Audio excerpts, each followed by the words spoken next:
Shalom rekan-rekan terkasih di dalam Kristus Yesus, puji nama Tuhan. Kalau hari ini kita masih diberi kesempatan, kesehatan untuk boleh bersama-sama berada di kesempatan yang indah ini. Saya Eri Aryani dan rekan saya Lydia Esther. Dan saat ini sudah bersama dengan kita Pendeta Mesak Finis dari Gemit via Zoom meeting. Kita akan mendengar tentang pelayanan beliau dan bagaimana pergumulan yang dihadapi dalam pelayanan beliau sampai saat ini. Pak Pendeta Mesak, boleh diceritakan bagaimana awalnya Tuhan memanggil Bapak untuk melayaninya? Shalom, saya anak seorang petani, lahir besar di desa. Dan sejak kecil, orang tua saya berdoa, bergumul, berharap untuk satu ketika saya bisa menjadi seorang pendeta. Saya tahu bahwa orang tua saya secara ekonomi mereka tidak bisa membiayai saya. Tapi karena doa dan kerja keras, saya bisa bersekolah dari SD sampai perguruan tinggi dan memilih Fakultas Teologi di Universitas Kristen Artawacana Kupang sebagai lembaga pendidikan untuk menjadikan saya sebagai seorang pendeta. Dan setelah selesai melanjutkan pendidikan tinggi, saya percaya bahwa karena Tuhan berkenan mau memanggil saya untuk saya menjadi seorang pendeta, dan saya juga yakin bahwa karena doa orang tua di samping kerja keras mereka untuk menyekolahkan saya, maka saya juga secara pribadi mempersembahkan hidup, menyerahkan hidup kepada Tuhan untuk semakin dibentuk supaya nanti saya menjadi seorang pendeta. Dan secara iman saya yakin sampai dengan saat ini saya bisa melakukan pekerjaan Tuhan, melayani, itu karena Tuhan menghendaki untuk saya menjadi hambanya. Saya kira demikian. Terima kasih. Luar biasa sekali Tuhan kita. Kalau boleh tahu Pak, kira-kira apa yang pernah menjadi pergumulan yang paling berat dalam pelayanan Bapak? Ya, jadi menjadi pendeta atau hamba Tuhan itu banyak sekali pergumulan. Gereja Mesin Jeli Timur melalui Majelis Sinode menempatkan saya di desa terpencil yang sangat jauh dari kota, dan keadaan ekonomi jemaat sangat lemah, sumber daya manusianya juga sangat lemah. Dan dalam suasana itu saya melayani jemaat atau gereja yang jumlahnya 11 gereja. Saya merasakan ada begitu banyak pergumulan yang kadang-kadang saya rasa tidak mampu. Dan pergumulan berikut bagi saya ialah penempatan saya sebagai pendeta di desa juga menjauhkan saya dari keluarga, istri dan anak-anak saya. Kami tinggal di tempat yang saling berjauhan karena istri saya juga seorang pelayan Tuhan, saya juga pelayan Tuhan.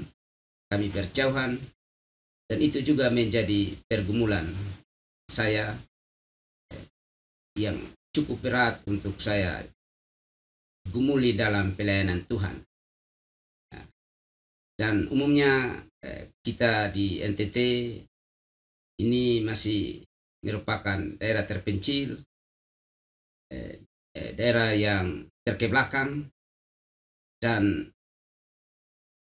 oleh karena jarak dari keluarga dan tempat pelayanan itu cukup jauh, Terkadang dalam pelayanan saya mesti berjalan kaki, saya mesti tidur di jalan. Kadang-kadang saya juga mengalami kesulitan-kesulitan yang begitu berat, berhadapan dengan banyak pergumulan dari orang-orang, kalau kami di sini bilang orang-orang, sekelompok orang yang boleh dikata itu penjahat. Saya mesti hadapi mereka. Dan saat tiba di jemaat, saya juga melihat jemaat hidup dalam banyak kesulitan, kesusahan ekonomi, pendidikan yang rendah, juga keadaan ekonomi yang sangat sulit. Itu menjadi pergumulan saya. Belum lagi kalau keadaan bangunannya masih darurat. Itu cukup menjadi pergumulan yang berat. Luar biasa ya Pak. Ada tidak Pak pengalaman pelayanan dalam penggembalaan yang Bapak gembalakan yang begitu mengesankan bersama dengan Tuhan? Sejauh melayani sebagai pendeta, sungguh-sungguh saya merasakan banyak hal yang sangat menyenangkan. Bahwa yang pertama itu ialah penyertaan Tuhan. Walaupun ada begitu banyak kesulitan, tantangan, pergumulan, persoalan dialami di tengah-tengah jemaat Tuhan, tapi yang menarik ialah penyertaan Tuhan. Lalu yang berikut ialah yang paling menyesalkan adalah ketika saya ditempatkan sampai dengan hari ini saya sudah melayani di 3 tempat yang berbeda, dimutasikan, dipindahkan oleh Majelis Sinode dari tempat yang satu ke tempat yang lain, bahwa jemaat-jemaat yang saya layani pada umumnya mereka itu orang Kristen, tapi iman mereka belum mengalami pertumbuhan yang baik. Misalnya banyak yang hidup dengan tidak ke gereja, banyak yang sudah menikah tapi belum dibaptis, sudah kawin tapi belum menikah, banyak yang anak-anaknya sudah besar-besar sampai usia sekolah dasar tapi juga belum dibaptis karena mereka tidak mendekatkan diri pada gereja. Saya berupaya melakukan pendekatan-pendekatan kepada mereka. Saya bawa mereka sebagai jiwa-jiwa yang hilang, sebagai domba-domba yang terhilang. Saya bawa, saya cari, saya bawa lagi datang ke gereja untuk bentuk mereka. Misalnya yang tidak ke gereja, saya dalam pendekatan mengajak mereka dan mereka masuk gereja. Yang sudah kawin dengan anak yang sudah besar-besar tapi belum menikah, saya dorong mereka untuk mereka bisa menikah. Anak-anak mereka yang sudah dewasa tapi belum dibaptis juga saya layani pembaptisan terhadap mereka. Dan sungguh luar biasa kasih Tuhan dalam segala keadaan yang terpuruk sekalipun Tuhan hadir di tengah-tengah kehidupan saya untuk saya tetap tegar, tetap kuat dalam melaksanakan pekerjaan Tuhan. Saya kira demikian. Tuhan Yesus selalu dahsyat. Sebagian besar hamba Tuhan yang berstatusan gembala pada umumnya hidup dari pelayanannya. Dan masa pandemi COVID-19 ini mengakibatkan banyak hamba Tuhan tidak bisa mencukupi kebutuhan rumah tangganya. Nah, bagaimana Pak Bapak mencukupi kebutuhan rumah tangga selama pandemi COVID-19 ini? Jadi terkait dengan pandemi COVID memang sungguh-sungguh sangat berdampak terhadap kita semua, termasuk pada kami sebagai keluarga pendeta, sebagai keluarga hamba Tuhan. Bahwa akibat dari pandemi COVID-19 banyak sekali kesulitan. Saya sering katakan kepada jemaat saya bahwa pandemi COVID menyebabkan kita punya kesulitan yang sungguh-sungguh cara ekonomis kita terpuruk. Dan apa yang saya lakukan untuk bisa memenuhi kebutuhan sebagai keluarga dalam hidup, pertama-tama saya bekerja di samping melayani Tuhan. Saya sisihkan waktu untuk kerja kebun. Umumnya kami di sini kerja kebun. Saya sisihkan waktu untuk kerja kebun, tanam jagung, juga piara ternak, supaya pada saat tertentu di mana kebutuhan tidak bisa dipenuhi, apa yang ada pada kami bisa upayakan untuk memenuhi kebutuhan hidup. Di samping itu untuk tolong jemaat supaya mereka juga tertolong secara ekonomis dari masalah ekonomi karena masalah COVID. Saya mengajak mereka untuk secara berkelompok kami menanam sayur mayur secara berkelompok. Kami mengolah hasil kebun seperti jagung untuk tidak dijual secara mentah, tapi digoreng untuk buat cemilan supaya bernilai ekonomis, atau kegiatan-kegiatan lain yang sifatnya pemberdayaan ekonomi. Saya mengajak jemaat untuk kami bekerja bersama-sama supaya tidak hanya saya yang tertolong, tapi jemaat juga tertolong. Tuhan pasti menyediakan ya Pak. Ada tidak Pak pergumulan hari-hari ini selain dari pandemi COVID-19? Atau memang status pandemi ini masih menjadi pergumulan berat buat Bapak dan tim di gereja yang Bapak layani? Masih banyak pergumulan yang saat ini menjadi pergumulan saya bersama majelis jemaat atau tim gereja. Yang paling utama ialah pembangunan salah satu gereja kami, yaitu gereja pos pelayanan Teloitan Timur. Gereja ini masih dalam keadaan darurat, beratap daun, berdinding bebak, dan masih berlantai tanah.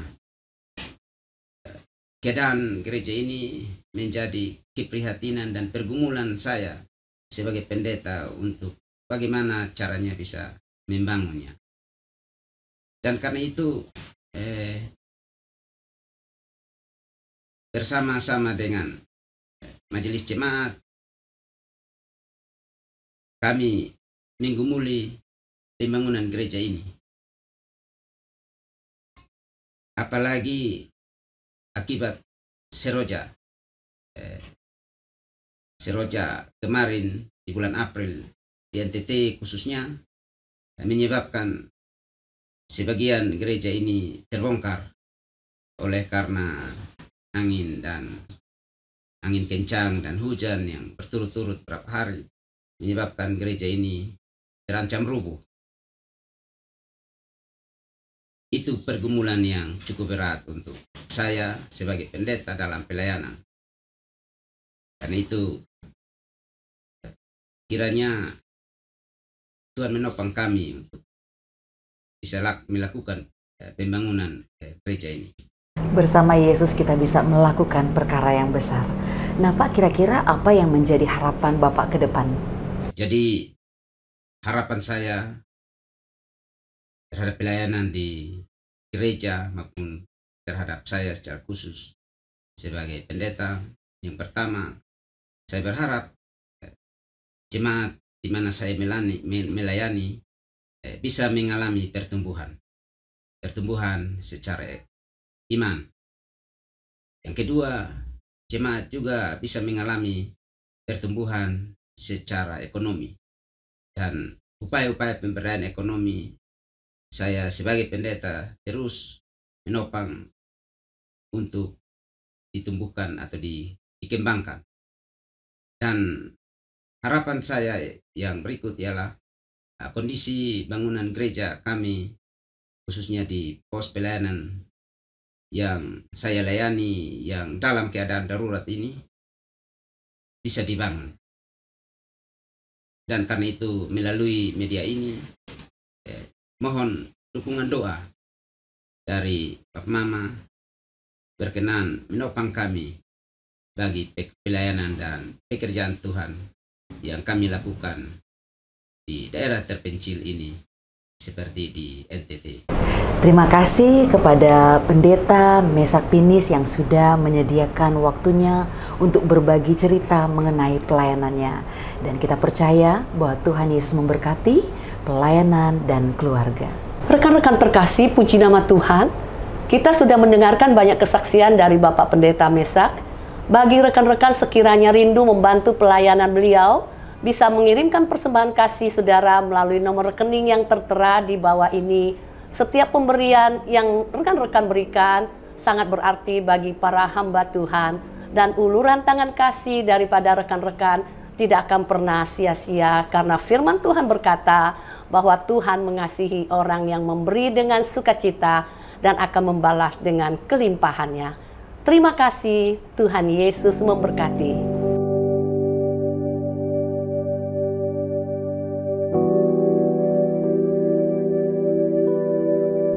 Shalom rekan-rekan yang terkasih di dalam Kristus Yesus. Sudahkah kita bermurah hati? Amsal berkata, janganlah menahan kebaikan daripada orang-orang yang berhak menerimanya, padahal engkau mampu melakukannya. Janganlah engkau berkata kepada sesamamu, pergilah dan kembalilah besok akan kuberi, sedangkan yang diminta ada padamu. Ada yang menyebar harta tetapi bertambah kaya.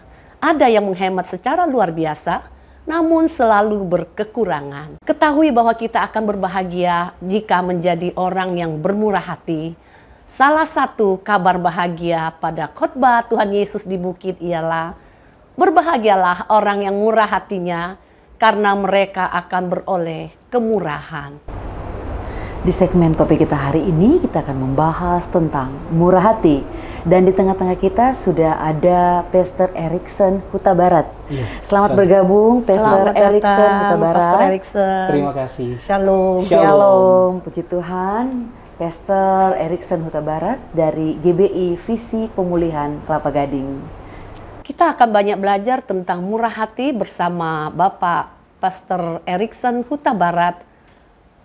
Dan pertanyaan pertama yang ingin saya tanyakan, Pastor, mengapa sikap dan tindakan murah hati itu sangat penting, terutama bagi umat Kristiani, sampai Tuhan Yesus mengatakan berbahagialah orang yang murah hatinya, karena mereka akan beroleh kemurahan. Bisa dijelaskan, Pastor? Puji Tuhan. Kenapa murah hati itu sangat penting? Karena murah hati itu, yang pertama saya temukan dalam Alkitab adalah murah hati itu adalah produk kasih, gitu ya. Jadi kalau kita mengaku bahwa kita hidup di dalam kasih, hidup di dalam Kristus, maka kita perlu bermurah hati. Saya ketemukan setidaknya ada 3 hal mengapa kita perlu bermurah hati. Yang pertama adalah karena Bapa kita itu murah hati. Murah hati. Betul. Dalam Lukas 6 ayat 36 dikatakan, hendaklah kamu murah hati, karena Bapa kita murah hati. Murah hati. Jadi murah hati itu adalah karakter anak Tuhan. Ya. Yang kedua, murah hati adalah salah satu buah Roh Kudus. Ya. Jadi buah Roh adalah salah satunya adalah murah hati. Dan artinya karakter dari anak Tuhan yang hatinya sudah diubahkan Roh Kudus pasti murah hati. Gitu. Nah, yang ketiga, supaya kita beroleh kemurahan. Tadi ayatnya jelas, Matius 5 ayat 7, berbahagialah orang yang murah hatinya, karena mereka akan beroleh kemurahan. Jadi kalau kita murah hati kepada sesama kita, kita akan selalu mengalami pertolongan Tuhan. Kita akan selalu menjadi berkat dimanapun kita berada.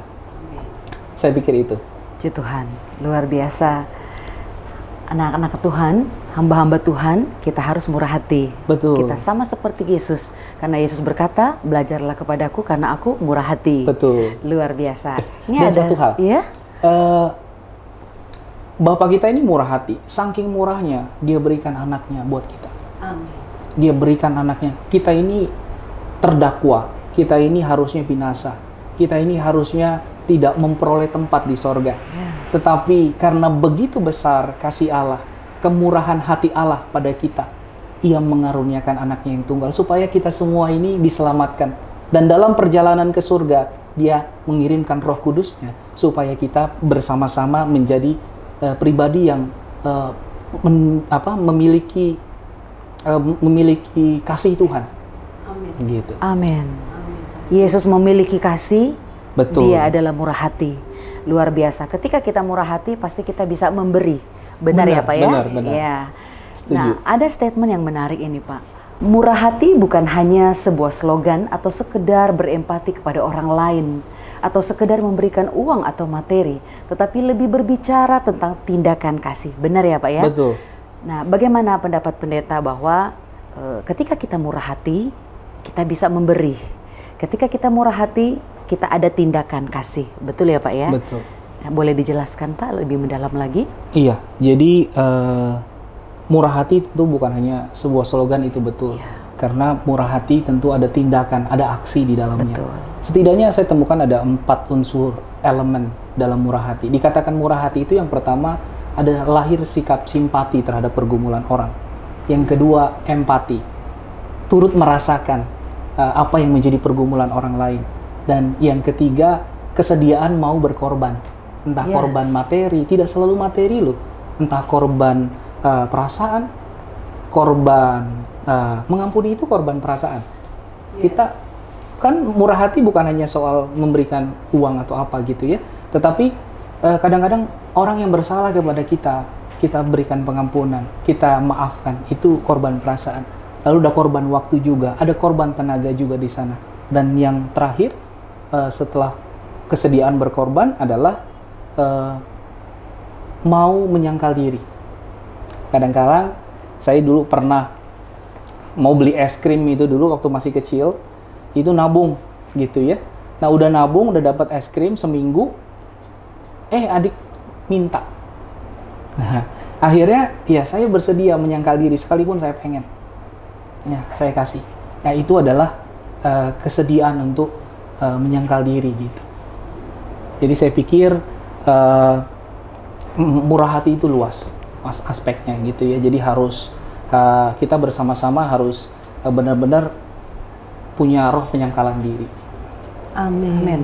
Jadi murah hati itu bukan hanya bicara kasih materi, Betul. Betul. kasih betul. uang, kasih barang, ya, cuma tindakan nyata. Tapi ada yang terkandung di dalam tindakan murah hati, seperti tadi Pastor bilang, mau berkorban. Betul. Ya, korban perasaan itu yang paling gimana ya kita harus lakukan ya, harus menyangkal diri, kan itu namanya ya. Dan juga ada korban murah hati dalam bentuk korban waktu, ya, dengan korban perasaan, dan seperti Yesus korban jiwa buat manusia di dunia supaya bisa mendapatkan tempat di surga ya Pastor ya. Benar. Ada hal yang menarik dalam firman Tuhan. Kisah seorang Samaria yang murah hati. Betul. Ada orang Yahudi yang sedang dirampok, mengalami hampir mati dikatakan di situ. Ada orang Farisi datang cuman melihat lalu jalan lagi. Ya, ada orang Lewi datang lalu melihat jalan juga. Tetapi orang Samaria yang baik hati ini, dikatakan yang murah hati ini, dia tidak hanya melihat, tetapi dia benar-benar berhenti. Kadang-kadang kita waktu punya pergumulan, ada orang yang cuma sekedar melihat lalu berlalu pergi. Tetapi kalau orang yang punya buah murah hati, dia nggak hanya sekedar melihat. Dia melihat, dia berhenti. Lalu lahir sikap empati. Empati itu turut merasakan dan melihat masalah yang dihadapi dari sudut pandang orang yang sedang mengalami pergumulan. Ya, betul. Betul. Nah, si orang Samaria ini dia berempati. Lalu yang terjadi, dia tergerak belas kasihan. Dan kata murah hati itu kan dari bahasa, kalau dalam Matius 5 ayat 7 bahasa aslinya itu eleo. Eleo berarti mercy. Mercy berarti belas kasihan. Nah, dikatakan belas kasihan kalau kita melakukan, ada tindakan. Bukan hanya sekedar tergerak, tapi bergerak loh. Bergerak. Ya, Betul. Kadang-kadang kita lihat ada masalah saudara kita, pergumulan saudara kita, tergerak sih. Tapi tidak mau bergerak. Tapi nggak mau bergerak, gitu. Jadi mari mulai untuk bergerak. Itu yang dilakukan oleh orang Samaria. Sejarahnya pada saat itu, orang Yahudi memusuhi orang Samaria. Iya, bukan orang Samaria loh yang memusuhi orang Yahudi. Orang Yahudi memusuhi orang Samaria. Tetapi even begitu, orang Samaria ini bukan hanya sekedar melihat, tetapi berhenti dan kemudian lahir empati dan tergerak oleh belas kasihan. Dikatakan di firman Tuhan, tergerak oleh belas kasihan, kemudian dia menolong. Dia menolong, dia taruh itu orang Yahudi itu yang sedang dirampok itu di atas keledainya, gitu ya. Dan dia harus jalan kaki, dia harus gotong. Dan sampai di penginapan dibayarin pula. Ini luar biasa loh. Musuhnya, tetapi dia rela untuk menolong. Di situ kita melihat ada korban, ada beberapa korban di situ ya. Ada korban perasaan. Ini musuh saya yang musuhin saya, tapi harus saya tolong. Nggak harus loh, tapi saya harus tolong. Gitu, saya mau tolong gitu. Padahal yang sama-sama mereka yang mungkin lebih rohani, yang mungkin dekat, malah cuman lihat. Ini korban perasaan, lalu korban tenaga. Di jalan. Kalau kita melihat sejarah pada saat itu kalau dikatakan di Alkitab kan itu perjalanan dari Yerusalem ke Yeriko itu jalan darah. Kenapa disebut jalan darah? Karena di situ sering terjadi kecelakaan, perampokan, pembunuhan. Nah, dia meresikokan diri untuk berlama-lama di situ. Makanya kenapa orang Lewi, orang ahli Taurat itu jalan buru-buru? Kenapa itu jalan yang memang rawan sekali? Takut ya. Takut dong. Tapi orang Samaria ini mau mengambil resiko itu. Itu luar biasa. Jadi dia juga korban tenaga, jalan kaki ke penginapan, korban materi. Kenapa? Dia bilang apa? Ini ada uang 2 dinar. Nanti kalau kurang, saya akan kembali lagi. Luar biasa nggak? Nah, cerita ini, kisah ini sangat terkenal di kalangan kekristenan. Ya, Alkitab selalu ngomong ini. Dan Tuhan mau supaya kita menjadi orang Samaria yang baik hati tadi. Sehingga kemurahan hati itu boleh tidak hanya sekedar slogan tadi, tetapi kita hidupi tiap-tiap hari. Amin. Jadi perlu tindakan kasih. Betul. Yes. Bukan hanya bersimpati dan berempati, tapi nggak ada tindakan. Tergerak tapi tidak bergerak. Saya dapat clue-nya nih, Pastor. Luar biasa. Bergerak, terima kasih. Nih. Betul. Harus ada tindakan kasih ya. Roh Kudus sudah gerakin kita. Cuman kitanya yang malas bergerak. Yes. Jangan cuman buka hati, tapi buka dompet juga. Berarti tindakan kasih itu bukan hanya di mulut saja. Betul. Ya? Puji Tuhan, Pastor. Dan kita tahu bahwa tujuan kitab Amsal itu untuk kita mengetahui hikmat. Didikan untuk berperilaku sesuai dengan prinsip-prinsip moral firman Tuhan. Amsal berkata bahwa orang yang murah hati berbuat baik kepada dirinya sendiri, tapi orang yang kejam menyiksa badannya sendiri. Orang fasik membuat laba yang sia-sia, tapi siapa menabur kebenaran mendapat pahala yang tetap. Nah, makna apa nih, Pastor, yang terkandung di dalam hikmat Amsal ini, Pastor? Ini Amsal yang luar biasa loh. Ini menegur saya juga secara pribadi. Iya, bahwa waktu kita melakukan tindakan murah hati, kita sedang menolong diri kita sendiri. Garis bawahi itu. Kenapa dikatakan demikian? Karena waktu kita melakukan aksi untuk menolong saudara kita, sebenarnya kan kita sedang memiutangi Tuhan, benar gak? Gimana caranya kita bikin Tuhan berhutang sama kita? Dia Allah semesta alam yang punya isi dunia, berhutang sama kita yang kecil dan hina ini. Dengan jalan kita tolong saudara kita yang sedang dalam kekurangan. Buat saya, pertanyaan mendesak dalam kekristenan itu adalah, apa yang sudah engkau lakukan bagi saudaramu? Jadi, waktu kita menolong saudara kita yang dalam kesusahan, kita sedang memiutangi Tuhan. Dan percayalah, ketika kita memudahkan persoalan orang lain, saudara kita, Tuhan akan memudahkan urusan kita. Amin. Ya, apapun yang jadi pergumulan kita, kok rasanya selalu ada jalan. Kenapa? Karena kamu pernah dan selalu menjadi jawaban bagi orang yang sedang mengalami kesulitan. Jadi jangan tahan-tahan, jangan tunggu-tunggu. Kalau ada persoalan, ada pergumulan yang sebenarnya kamu sanggup. Kalau nggak sanggup, beda cerita. Tapi kalau kamu sanggup menolong saudaramu, maka tolonglah. Hidup ini harus jadi manfaat. Pernah satu ketika ada teman saya tanya sama saya warawiri pelayani anak muda gitu, sampai teman saya masuk penjara. Ya, saya ke Polsek Bekasi. urusin dia punya urusan. Istrinya datang tiap hari, ketok-ketok, telepon gitu, minta tolong suaminya dikeluarin, gitu. Saya kerjain.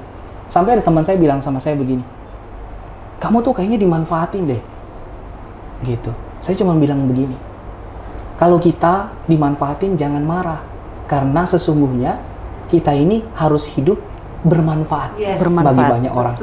Kalau belum bermanfaat, kamu hanya sekedar hidup. Kamu belum melaksanakan apa yang menjadi kehendak Tuhan atas kehidupan kita. Dan puji nama Tuhan, teman saya keluar dari bisa keluar gitu karena kita discuss, musyawarah, saya datengin sama orang yang melaporkan dan Tuhan buka jalan. Amin. Luar biasa, event dimanfaatin tuh itu berguna untuk kita ya. Berarti kita masih berguna. Bermanfaat. Bermanfaat Puji ya. Tuhan, Betul. Tentu luar biasa. dalam hal ini kita selalu harus terkonek dengan Roh Kudus ya. Dia yang akan selalu bicara sama kita, mengatakan apa yang harus kita katakan dan memberitahu kita apa yang harus kita lakukan. Nggak sembarangan tolong orang juga. Betul. Ya, harus peka terhadap suara Roh Kudus. Betul. Ya, Pastor. Benar juga tadi Amsal katakan, jangan menahan kebaikan daripada orang yang berhak menerimanya. Betul. Yeah. Padahal engkau mampu melakukannya. Yes. Jangan bilang kepada sesamamu, besok balik lagi aja. Padahal sekarang apa yang diminta itu ada padamu. Kenapa masih ditahan? Exactly. Terus luar biasa Amsalnya. Thank you, Pastor. Saya kasih analogi ya. Kayak analogi sumur. Sumur itu terima mata air loh. Tetapi dia tidak membaginya. Sebanyak apapun mata air memancarkan airnya, sumur itu tetap segitu-gitu aja, bener nggak? Pernah lihat sumur luber? Enggak, kecuali banjir. Tapi lihat sungai, dia dikasih gitu banyak, dialirkan gitu banyak. Dan dia tidak pernah berhenti mengalir. Sekelilingnya begitu indah, ditanami bunga-bunga. Ini ciri orang Kristen. Mau diberkati gampang, bermurah hatilah. Bermurah hati. Karena Bapak kita murah hati. Yes, luar biasa. Bermurah hati, menjadi berkat bagi orang lain. Betul. Seperti tema kita ya, dalam program kita, menjadi berkat. Menjadi berkat. Iya. Luar biasa. Menjadi berkat. Betul. Jadilah roti yang terpecah dan anggur yang tercurah. Ya, amin. Seperti Itu Kristus. Yesus. Amin. Amin. Itu Yesus. Thank you. Haleluya. Yes, luar biasa. Puji Tuhan. 2 Korintus 9 ayat 6 dan 7. Camkanlah ini, orang yang menabur sedikit akan menuai sedikit juga, dan orang yang menabur banyak akan menuai banyak juga. Hendaklah masing-masing memberikan menurut kerelaan hatinya, jangan dengan sedih hati atau karena paksaan, sebab Allah mengasihi orang yang memberi dengan sukacita. Nah, ini apakah identik dengan murah hati, Pak? Betul, betul. Jadi orang murah hati itu jangan karena paksa gitu ya. Kalau kita terpaksa, tapi kita tetap menolong, ya nggak disebut murah hati. Bukan murah hati. Bukan murah hati. Jadi murah hati itu ketika kita melakukannya kuncinya rela, tulus, sincere, tulus, gitu. Makanya ketika kita melakukan tindakan murah hati tidak dengan paksa, itu dirasakan orang yang menerimanya juga blessing ya, berkat gitu. Karena apa yang berasal dari hati sampai ke hati. Saya pernah tolong orang dengan paksa. Itu rasanya tidak sampai ke hati. Tidak sampai ke hatinya gitu. Malah digibahin besoknya. Jadi jangan pernah kita menolong orang dengan paksa. Lebih baik nggak usah. Memberi persembahan pun juga sama. Kalau terpaksa memberi persembahan, duitmu jadi haram. Tapi kalau dengan rela hati kamu memberikan persembahan kepada Tuhan, Tuhan akan berkenan. Kan Tuhan nggak butuh duit kita. Kenapa harus dengan duka dan paksa? Luar biasa. Nah, Pastor dari tadi ngomongnya bermurah hati. Nah, kok kayaknya murah hati itu connect banget dengan menabur. Ya. Nah, tindakan menabur. Jadi ayat firman Tuhan banyak mengatakan yang memberi tapi identikan menabur. Nah, itu ada kesaksian dari para hamba Tuhan juga bahwa kalau kita menabur pada saat berkelimpahan, bermurah hati pada saat kelimpahan. Gampang itu ya, Pastor ya. Gancil, ya? Iya. Tapi kalau saat seperti ini nih sekarang pandemi, ya, semua kena imbas. Untuk bermurah hati mungkin agak sulit. Betul. Nah, tapi banyak kesaksian tuh, Pastor, dari banyak hamba Tuhan yang mengatakan justru dia pernah mengalami masa yang kekurangan, tapi Roh Kudus bilang beri, menabur, dan dia lakukan. Dan itu yang saya dapat dari kesaksian mereka itu adalah mereka menuai pada waktu yang tidak pernah diperkirakan dan dengan kelimpahan pula. Nah, bagaimana Pastor bisa menceritakan makna firman Tuhan tentang kesaksian ini? Sebenarnya ada ayatnya. Di Mazmur 126 ayat 5 sampai 6. Saya baca ini. Ya. Orang-orang yang menabur dengan mencucurkan air mata, bayangkan, cucurin air mata tapi tetap nabur. Luar biasa. Orang-orang yang menabur dengan mencucurkan air mata akan menuai dengan bersorak-sorai. Yes. Jadi kalau kita dalam kegalauan, dalam masalah, jangan stop untuk nabur. Karena justru itu membuka pintu gerbang sorga untuk melemparkan berkat di hidup kita. Luar biasa. Lalu selanjutnya orang yang berjalan maju dengan menangis sambil menabur benih. Disuruh berjalan maju dengan menangis sambil menabur benih. Jangan lupa tetap nabur benih. Ya. Jangan berhenti lagi ada masalah. Bisnis lagi kacau, pandemik lagi membuat kita bingung, hutang banyak, hutang sana sini dan lain sebagainya. Tuhan bilang tetap maju, tabur benih katanya. Tabur.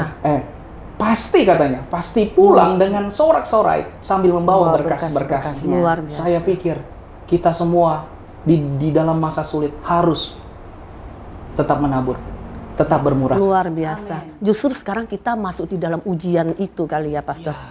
Ya kan semua orang mungkin pada saat sekarang kena efeknya pandemi ya, kena imbas, tapi masih bisa tetap mempertahankan kemurahan hatinya.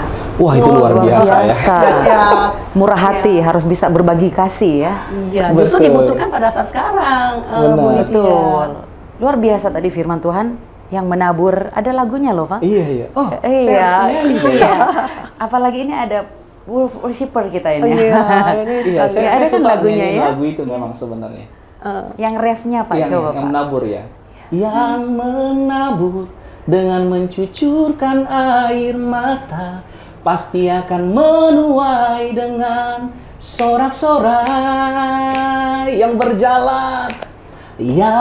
berjalan menangis sambil menabur benih pasti pulang membawa berkasnya. Suaranya merdu. Ini pastor muda yang luar biasa. Bukan hanya bisa memberikan semangat dalam firman Tuhan, tapi juga seorang worshiper yang luar biasa. Perkenanan Tuhan. Haleluya. Puji Tuhan. Tidak sedikit orang Kristen yang setiap hari ke gereja berdoa, rajin baca Alkitab, tetapi tidak peduli terhadap orang sekitarnya yang membutuhkan kemurahan hati.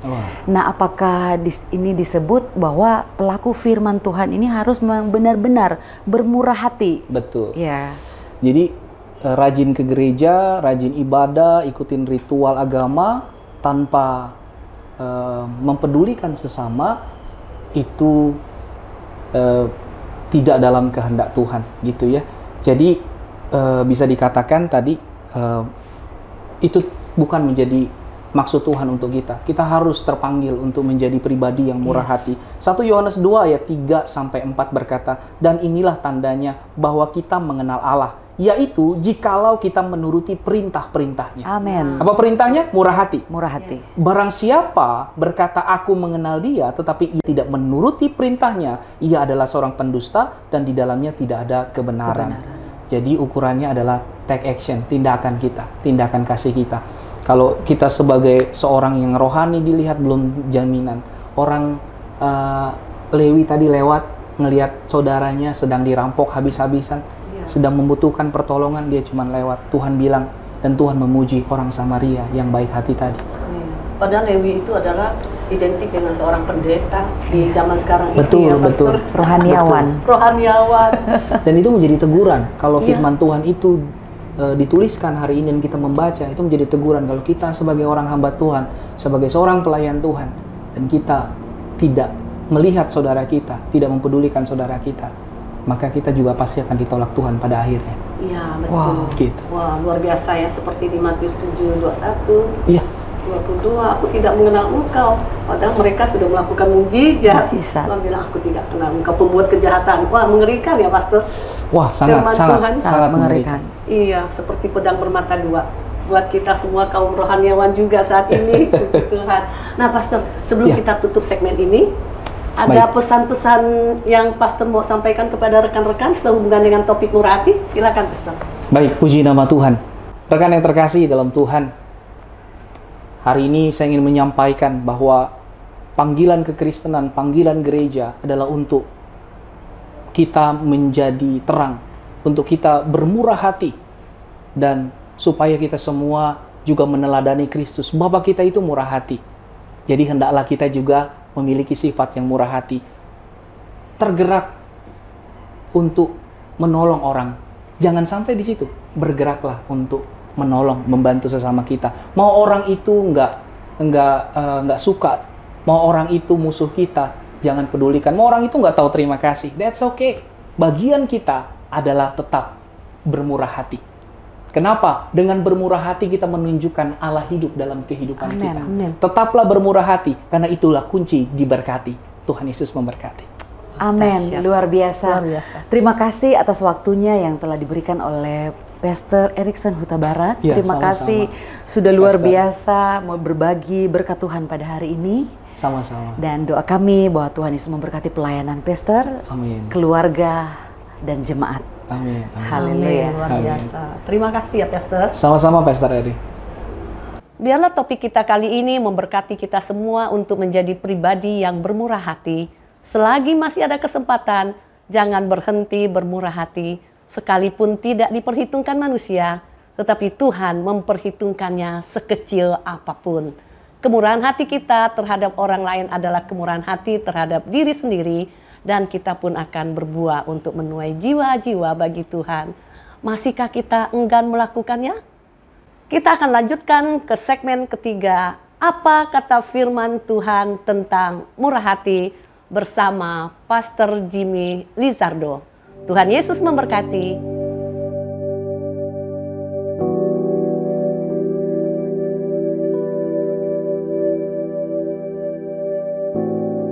Shalom rekan-rekan terkasih dalam Yesus Kristus. Tadi kita sudah dengar pembicaraan yang begitu menarik sekali tentang murah hati. Hari ini kita belajar apa kata firman Tuhan tentang murah hati. Arti murah hati dalam Kamus Besar Bahasa Indonesia adalah suka atau mudah, memberi, tidak pelit, penyayang dan pengasih, suka menolong, baik hati. Sedangkan arti kemurahan adalah kebaikan dan kelimpahan. Siapa yang tidak mau mendapatkan kemurahan? Saya yakin semua orang pasti mau mendapatkan kemurahan. Untuk mendapatkan kemurahan, Tuhan Yesus memberitahukan rahasianya, yaitu kita harus menjadi orang yang murah hati. Mari kita buka di dalam Matius 5 ayat 7. Matius 5 ayat 7. Firman Tuhan berkata, berbahagialah orang yang murah hatinya, karena mereka akan beroleh kemurahan. Sekali lagi saya bacakan, berbahagialah orang yang murah hatinya, karena mereka akan beroleh kemurahan.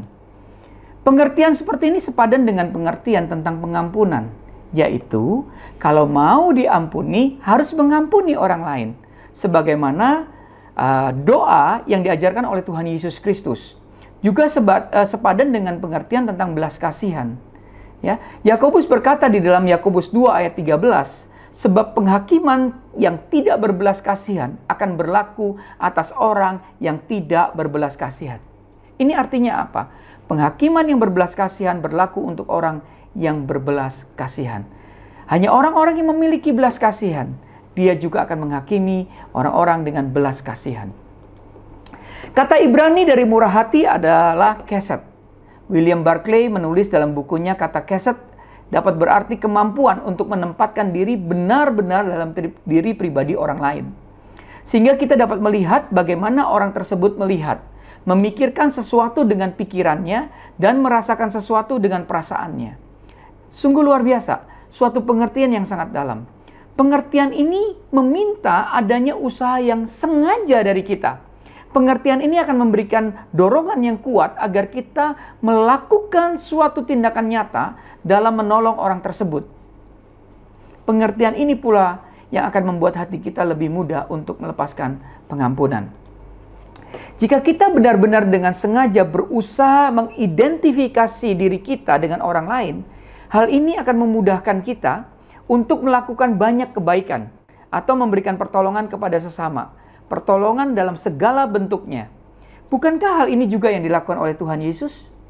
Dalam kitab Ibrani ditulis begini, Ibrani 4 ayat 15. Sebab imam besar yang kita punya bukanlah imam besar yang tidak turut merasakan kelemahan-kelemahan kita.